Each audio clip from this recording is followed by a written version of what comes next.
لا إله إلا الله محمد رسول الله. Bismillah, alhamdulillah, assalamu alaikum, which is a greeting of peace. Peace be unto you. Thank you for tuning into another episode of The Deen Show. We are here trying to help you understand Islam and Muslims. Now, my next guest, who is coming out in a minute, he's been with us before. He has a special section at thedeenshow.com. You can hear his story and how he embraced Islam, amongst other topics that we've done with him. Now, we are going to be talking about Muslims in America, American history with Muslims. Now, just to note, we're going to be using the word Islam. By now, many viewers who've been with us, you know what this word means. Simply surrender, submission, obedience, doing all this sincerely to the one God who created the sun, the moon, and everything in this universe. And that's easily summed up with one word in Arabic, which is Islam. And a Muslim is one who does this action. The action of submitting and surrendering, sincerely being obedient to the one God who created everything in this universe. It's much easier summed up with one word, Muslim. How long have these Muslims who implement Islam been in America? And that's what our next guest, Dr. Jerald Dirks, is going to help answer when we come back here on the Deen Show. You don't want to go nowhere. Deen.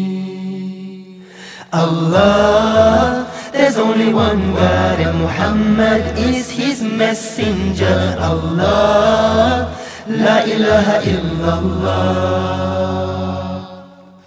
Allah, there's only one God and Jesus was his messenger. Allah, la ilaha illallah. I don't know why I did that. Maybe it's just to break the ice.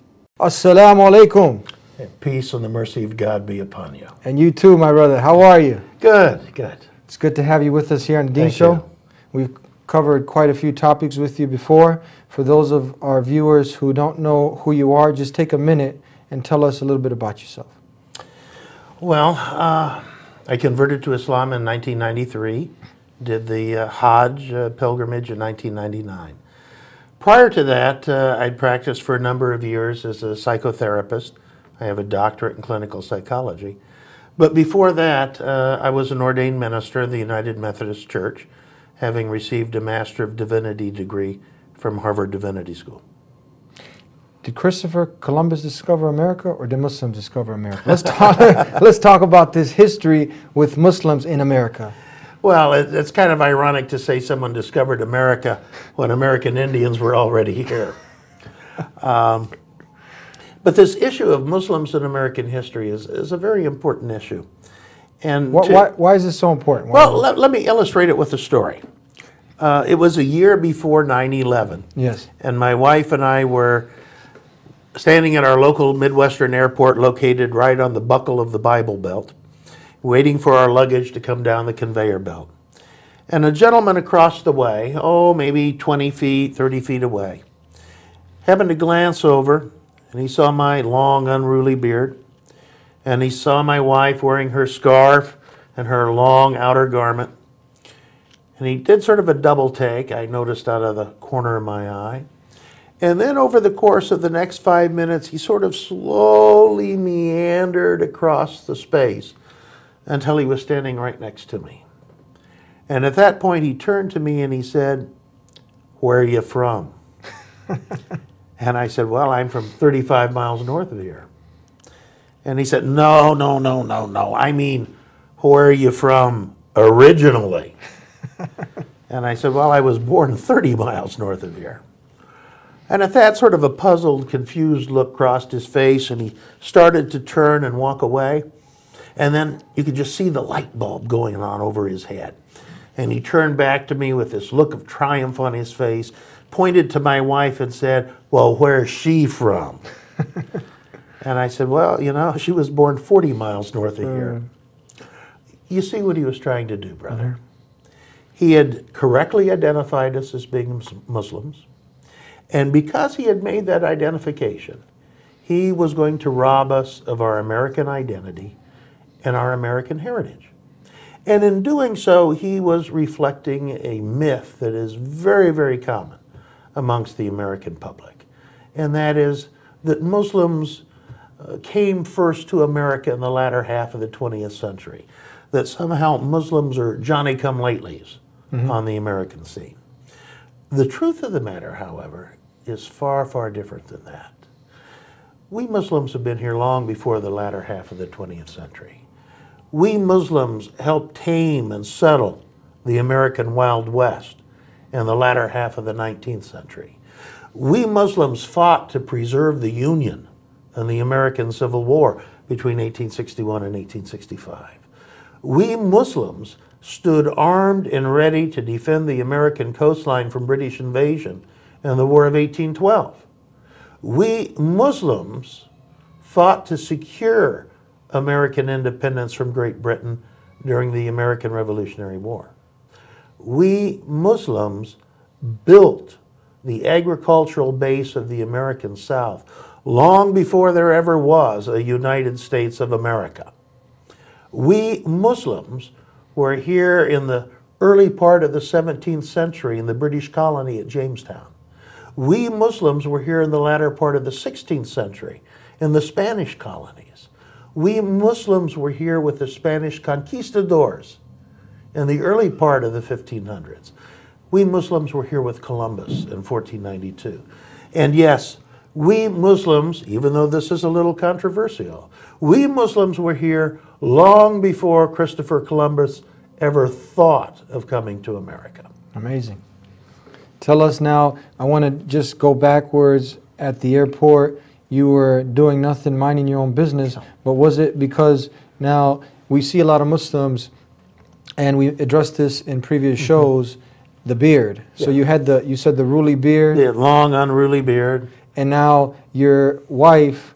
Wearing the scarf. Which if you look back, with the beard, in any picture that is portrayed of supposedly Jesus, he has a beard, doesn't he? Yeah, in most of them. Pictures of him as a youth obviously do not. Or most of, even if you look at the Ten Commandments with Moses, he had a beard, didn't he? Well, that's how artists how they try to represent him. And if you look back to some of the modest women, if you look at who supposedly Jesus' mother, what they have portrayed of her in a picture, you will see her wearing the headscarf. Sure. And many of the righteous women, you'll see them preserving their modesty wearing this. And that's all. That's correct. You know, so this was just amazing. Now, tell us, continue on. How come most of us, we don't really get to know this? This is a shock to a lot of people that are listening. You know, why is this? Well, it's because knowledge is so compartmentalized.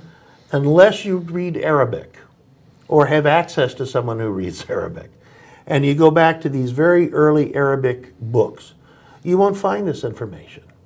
But if you do go back and you read Arabic or have access to someone who reads Arabic, you go back to these early books, you find that there were a number of voyages from the Muslim world to the Americas long before Columbus. In fact, the earliest of these was Kashkash ibn Said ibn Aswad, who sailed from Muslim Andalusia, what is now Spain, Portugal, in the year 889, 600 years before Columbus, sailing west across the Atlantic, discovering a new land, apparently islands in the Caribbean, and sailing back to Andalusia.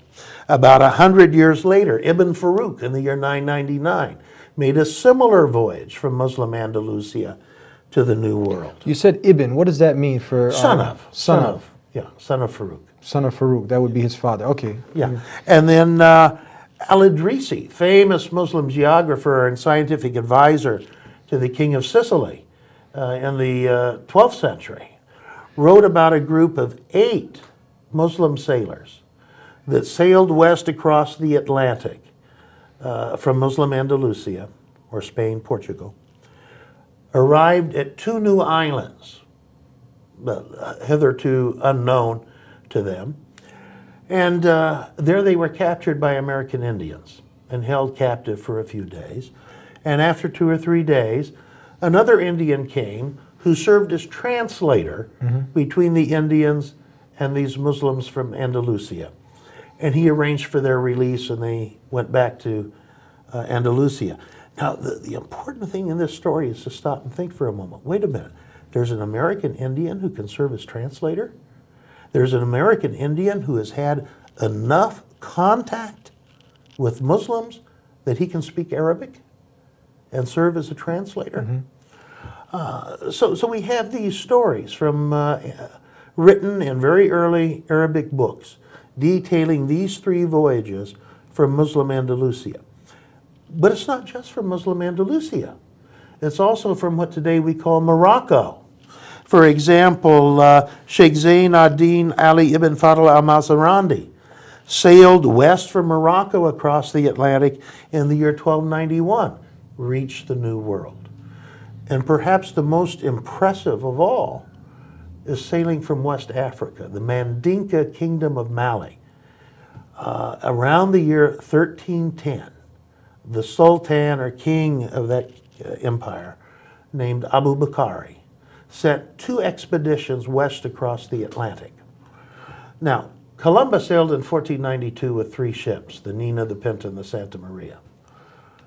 From what is documented in the ancient Arabic books, Abu Bakari sent 2 fleets which together totaled 2,200 ships. So this was a huge amount of men moving west across the Atlantic.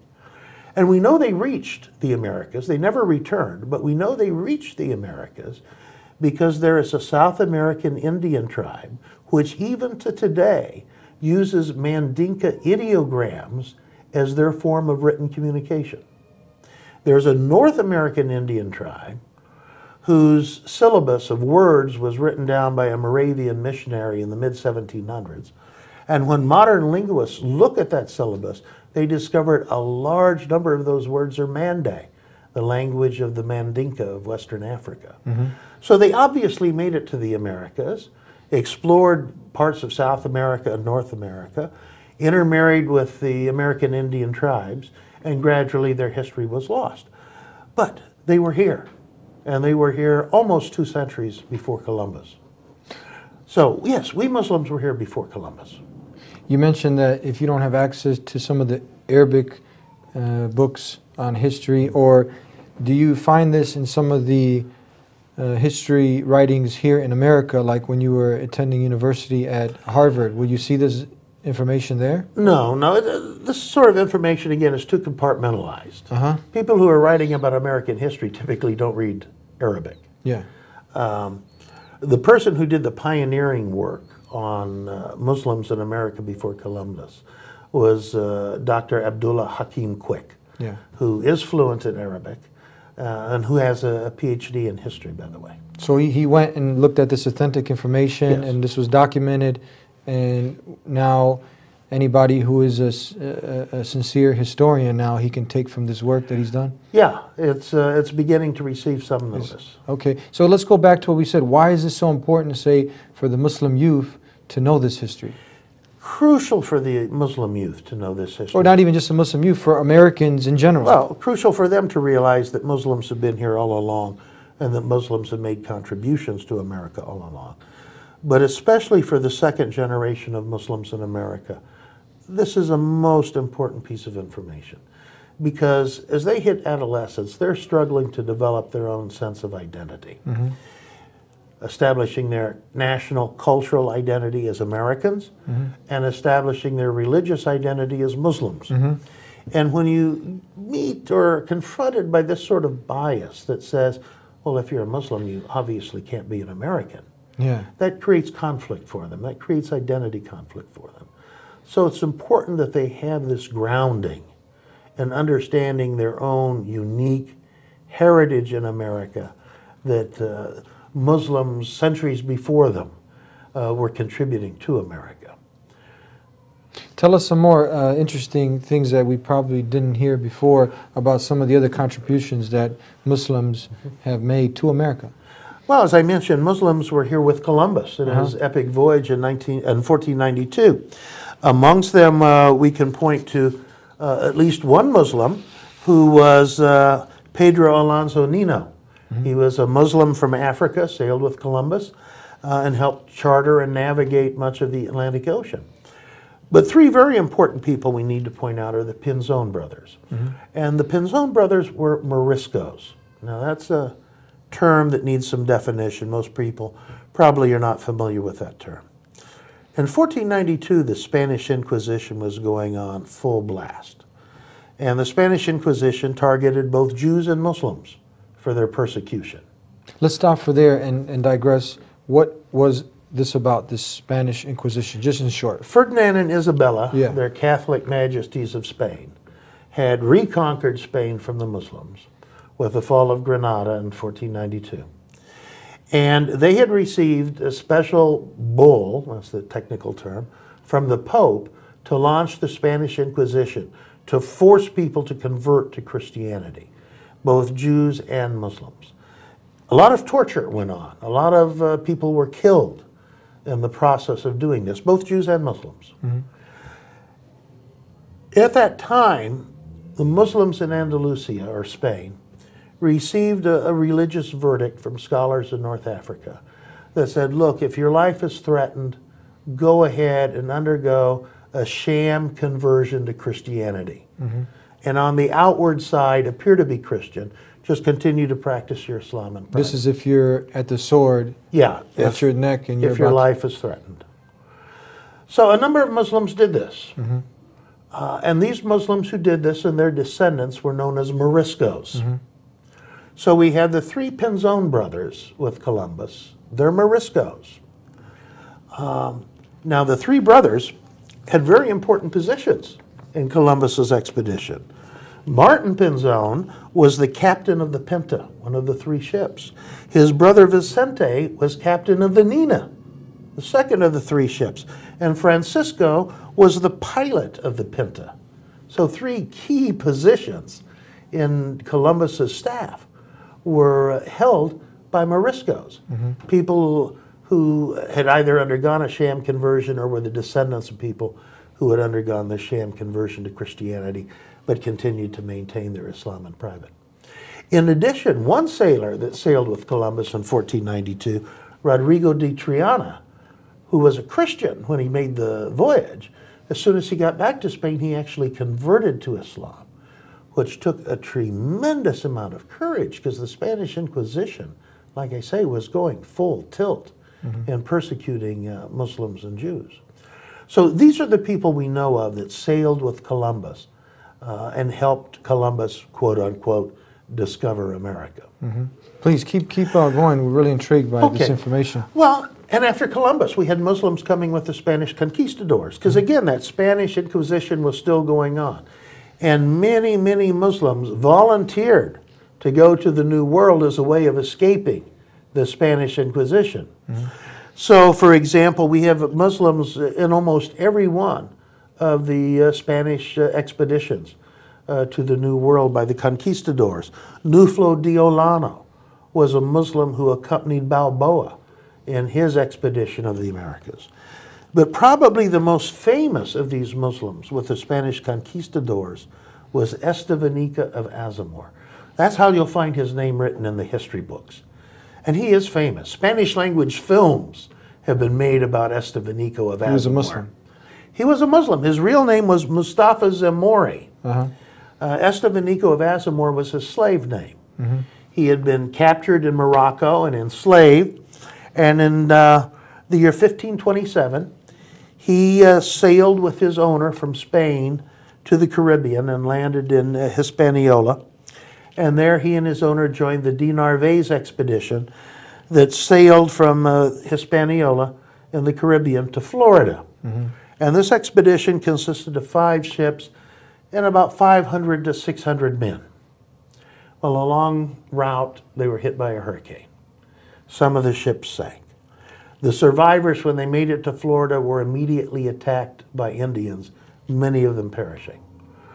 Those survivors, including Mustafa, began a 5,000-mile westward and then southern trek on foot from Florida to Mexico City. And they were the first people from the old world to go through, you know, Georgia and Alabama and Mississippi and Louisiana and then down into Texas and finally down into Mexico and to Mexico City. And when they finally arrived there, there was only Mustafa and 3 others still left alive out of those 500 to 600 who had begun that expedition. History books talk about him, but they'll talk about him as Estevanico of Azamor. They won't mention that his real name was Mustafa Zamori, and they won't mention the fact that he was a Muslim. Yeah. What about Kunta Kinte? Well, this is later. Yeah. He obviously wasn't there with the conquistadors. But before we get to the conquistadors, or get to Kunta Kinte, you know, Muslims were here with the early colonies. The Spanish established a colony early on at Santa Elena back in the year 1566. And many of the colonists that they took were from the Galician mountain areas of Spain and Portugal, which was an area that was very, very densely populated by Muslims. So it's a very safe assumption. We had a number of Muslims in the Santa Elena colony, which was located in the southeastern, what is now the United States. We also know that Spain settled Turkish Muslims, both in Cuba and Mexico and in the southwestern United States. These were primarily Turkish Muslims who were silk and textile workers. And in Jamestown Colony that the British established, again we had Turkish Muslims who were brought into the colony, again primarily silk and textile workers. And in fact they became so numerous in Jamestown Colony that Virginia actually passed a law prohibiting any more Turks and Muslims from entering the Jamestown Colony. And the first written record we have of those Muslims being there is from the year 1631. So again, very substantial contributions. You mentioned Kunta Kinte. Yes. Very famous in Alex Haley's book, Roots. Yeah, they actually have a new revised DVD or movie that one can see, and I watched it. It was really good. And the miniseries that was miniseries, broadcast years ago really doesn't mention the fact that he was a Muslim. If you are a Muslim and you know what to look for, you can deduce it. But the book makes very, very clear that Kunta Kinte was a Muslim. In the Americas, both North and South America, during this unforgivable period of human slavery, there were approximately 20 million enslaved Africans that were brought to the Americas. Of these, current historians are now estimating between 20 and 30% were Muslims. So between 4 and 6 million enslaved African Muslims were brought to the Americas. Many of them highly educated, some with the equivalent of PhD degrees from the University of Timbuktu. And historians are now finding in little county museums in the American South entire books written in Arabic by these enslaved African Muslims. Wow. The entire Quran written from memory in Arabic. Entire books of Islamic jurisprudence written from memory in Arabic. So a very educated group of people, and some modern historians are now positing that the percentage of literacy among the enslaved Africans in the American South was actually higher than the percentage of literacy among the slave owners. It's just that the slaves' literacy was in Arabic, not in English. Yeah. So who were some of these Muslim slaves? One was Kunta Kinte. Yes. And Kunta Kinte grew up in, he was born around 1750 in Darfur in West Africa in what is now Gambia. When he was a teenager, he went out into the jungle to get some wood to make a drum. And at that point he was captured and enslaved, taken to the coast and put on board a ship, the Lord Ligonier, and transported to the Americas. And how horrible these conditions were on the ship. These people were chained in a reclining position where they were lying down, body next to body, and kept in this position throughout almost the entire voyage. How long would a voyage take? Oh, it could take a couple of months. Wow. And they were given, you know, a bare minimum of food and water. The conditions, sanitary conditions, as you can imagine, were horrible. There were no bathroom breaks. You know, you just stayed in that position. How bad was it? Well, on the ship that Kunta Kinte came over on, we're told that approximately 30% of those enslaved Africans died during the voyage to the Americas. Well, Kunta Kinte reached the Americas and was sold at auction. to John Waller of Spotsylvania County. And Kunta Kinte could not adjust to being a slave. And so he repeatedly tried to escape. And finally, to prevent him from escaping anymore, Waller had one of his feet amputated. And at that point, then he was sold to Waller's brother, who was a somewhat more compassionate slave owner. He later married a father to daughter named Kizzy, who was sold away from the family to another owner. That owner raped Kizzy, producing a son called Chicken George. And there's a photograph of Chicken George taken late in his life as an old man that shows him sitting down, and he's wearing the kufi, the skull cap associated with the Muslim, and the thobe, or long gown associated with Muslim men. So we know Kunta Kinte was able to pass along at least some of his Islam to his daughter, and she in turn some of it to her son. So Kunta Kinte, probably the most famous of the enslaved African Muslims in America. Though in my book, Muslims in American History, I give the biographies, I think of about 30 of these enslaved African Muslims that made it to the United States. So which one of your books, is this the one that people now who really want to know more about Muslims in America, they can find that history here in your book, Muslims in American History, A Forgotten Legacy? Yes. Okay, yeah, so, and they can see this book at Dirks Online Books? DirksOnlineBooks.com, yes. Okay, and amongst other books, you have written how many books total? 6, and then I wrote 5 chapters in a 7th book. Yeah, if you can give some, the audience some closing remarks regarding the conclusion of this topic and some advices, and they can also learn more. Yeah, there's a lot more to be said about Muslims and American history. We've only just started scratching the history of the earliest part of that history. Yet to be said is the Muslims who fought in the American Revolutionary War, the War of 1812, the American Civil War, and those who helped tame and settle the American Wild West. So there's a very rich history here of Muslims in America contributing to America, and that goes back centuries.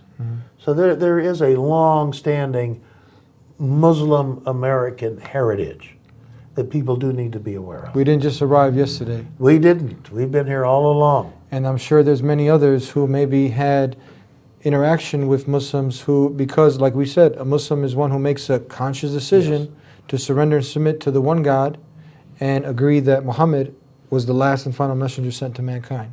That's correct. Then confirming Jesus is a messenger, Abraham, Moses, and all the other messengers. That's right. It's something very simple. Thank you for being My with pleasure. us. I'd like to thank you for tuning in to another episode of The Dean Show. You can learn more, Muslims in America, the history of forgotten legacy, and you can go to our brother's website, that's Dirks Online Books, to read more on this topic. I hope that you got to benefit and learn something new, and we will hopefully see you again next week here on The Dean Show. Until then, Assalamu alaikum, peace be unto you. The DVDs for dawah, as Allah has said in the Quran in Surah Nahl 16:125, Udu ila sabili rabbika bil hikmati, invite all to the way of your Lord with wisdom, beautiful preaching, and reason with them in ways that are best. And this is a great opportunity for you to take up the obligation, take up the call as Allah has told you to do, and share this beautiful message with the world, Islam, submission to the one God. Come and see what everyone's talking about. If you find one contradiction, it can't be from God. But the rational idea, the rational explanation is, you do your best. Give up worshiping God is one. I will never give up spreading this message. I hope that you take that necessary step. You don't know if you're going to live till tomorrow.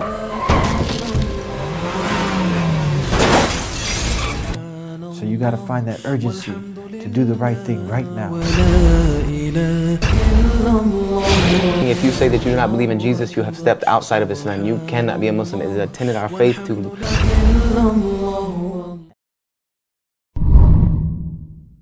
It's cold, it's late, everybody's sleeping. I arise and ask Allah to forgive me.